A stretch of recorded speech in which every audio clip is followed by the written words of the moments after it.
Brasília, sexta-feira passada. Bom dia. Na assessoria do ministro, seja bem-vindo.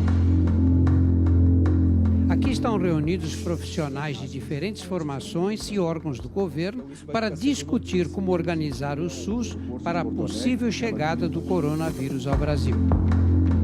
Tinha mais 3 voos chegando com passageiros da China. Nenhum apresentou sintomas dentro da aeronave.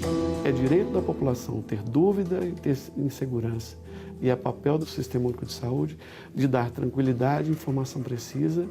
Nós temos que falar o que sabemos, o que não sabemos e o que nós estamos fazendo para saber aquilo que não sabemos. O que a gente sabe até agora? Os coronavírus infectam alguns animais, como aves e mamíferos, e ficam circulando só entre eles. Mas às vezes alguns sofrem mutações que tornam possível a transmissão para seres humanos. Foi o que aconteceu agora na China. E como as pessoas viajam, espalharam o vírus para outros países. Esse coronavírus provoca uma infecção respiratória. Nos casos mais leves, provoca coriza, febre baixa, tosse e um desconforto respiratório. Nos mais graves, o vírus ataca os brônquios e os pulmões e pode provocar pneumonias eventualmente fatais.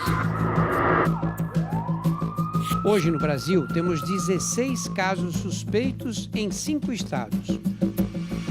Todos estiveram na China recentemente. Até entrarem na lista do Ministério da Saúde, os pacientes passaram por um protocolo de atendimento recomendado pela OMS, a Organização Mundial da Saúde, como o que vamos mostrar neste hospital em São Paulo. O doente entra por aqui, chega aqui na admissão, para onde ele vai? O primeiro lugar que ele vai é no autoatendimento. E a gente já deixa aqui uma orientação. Se esse paciente tem febre, sintomas respiratórios e ele veio da China recentemente ou teve contato com uma pessoa suspeita ou confirmada de coronavírus, ele já recebe a orientação de colocar uma máscara desse tipo enquanto ele aguarda o atendimento. E ele já está utilizando máscara para evitar a disseminação de gotículas respiratórias que podem favorecer a transmissão da doença dentro do pronto-socorro. A doença é transmitida como uma gripe ou um resfriado. A pessoa tosse, espirra ou assoa o nariz. Fica com o vírus na mão. Te cumprimenta ou encosta em algum lugar. Você também encosta. Leva a mão ao nariz, boca ou olhos e se infecta.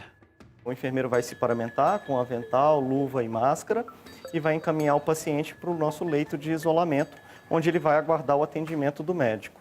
Esse leito ele tem uma primeira salinha, onde o profissional de saúde vai se paramentar, reduzindo também o risco de transmissão do vírus. E vem para cá, que é um quarto como outro quarto qualquer, com a diferença dessa barreira a mais. O paciente vai aguardar o atendimento aqui para decidir se ele vai ser encaminhado para algum outro leito de internação ou se ele vai para casa com as orientações.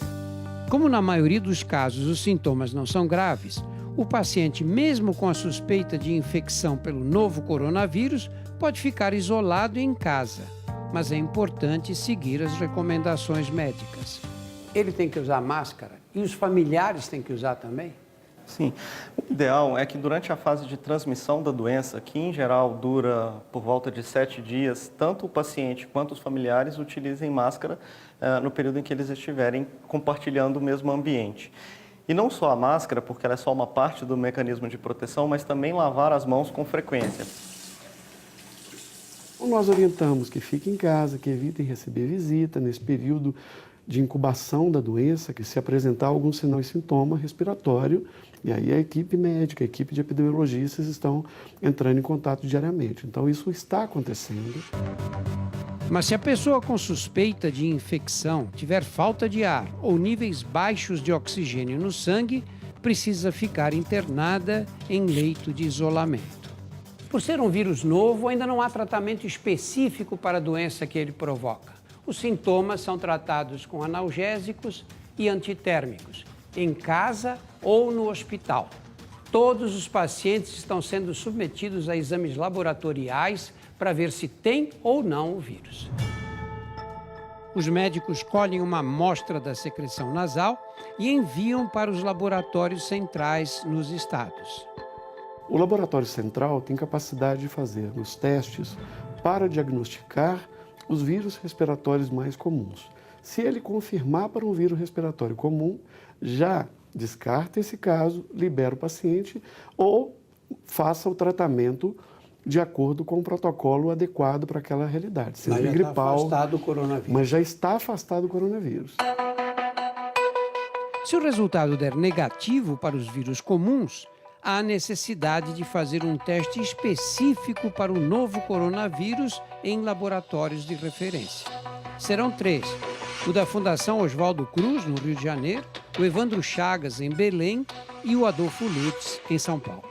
Se naquela amostra tiver um novo coronavírus, nós vamos informar a sociedade, este caso é positivo para o novo coronavírus. Por enquanto, 46 hospitais e instituições públicas do SUS estão preparados para receber pacientes com coronavírus. A lista completa que você encontra no site do Fantástico deve ser ampliada esta semana, quando os secretários de saúde dos estados e das capitais do país vão se reunir no Ministério da Saúde.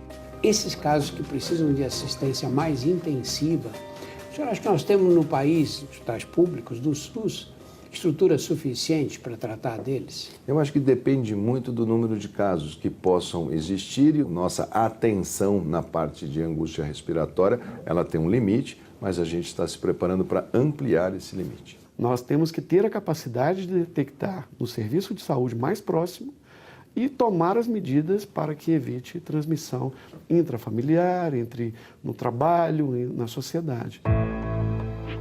No site do Fantástico, eu esclareço mais dúvidas sobre o coronavírus e sobre o que a gente pode fazer agora. Para começar, uma medida simples. E aí, lavar a mão é fundamental, né? Sim, não é só agora que a gente tem o coronavírus, ela previne uma série de doenças que a gente entra em contato o tempo todo. Vamos mostrar como é que se lava a mão.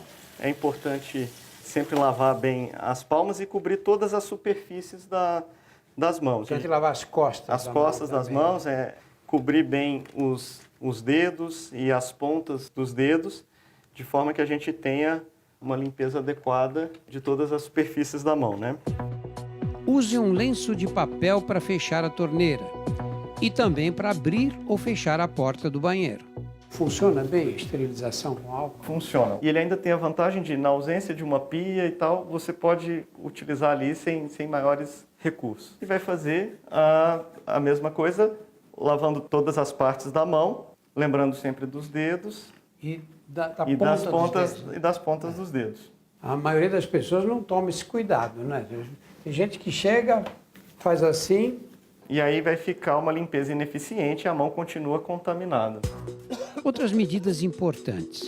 Quando tossir, cubra a boca e o nariz com um lenço ou o braço. Use lencinho descartável para suar o nariz. Evite ficar encostando com as mãos nos olhos, nariz e na boca. Mantenha os ambientes bem ventilados. Que conclusão podemos tirar esta semana? Não há motivo para ficar apavorado. O novo coronavírus, apesar de se disseminar rapidamente, tem uma mortalidade muito baixa. Até hoje, domingo, temos apenas casos suspeitos, nenhum confirmado. Nossa vigilância sanitária está bem organizada e seguindo os protocolos internacionais. Vamos continuar acompanhando os acontecimentos. Até lá, pode levar a vida normal. É o que eu estou fazendo.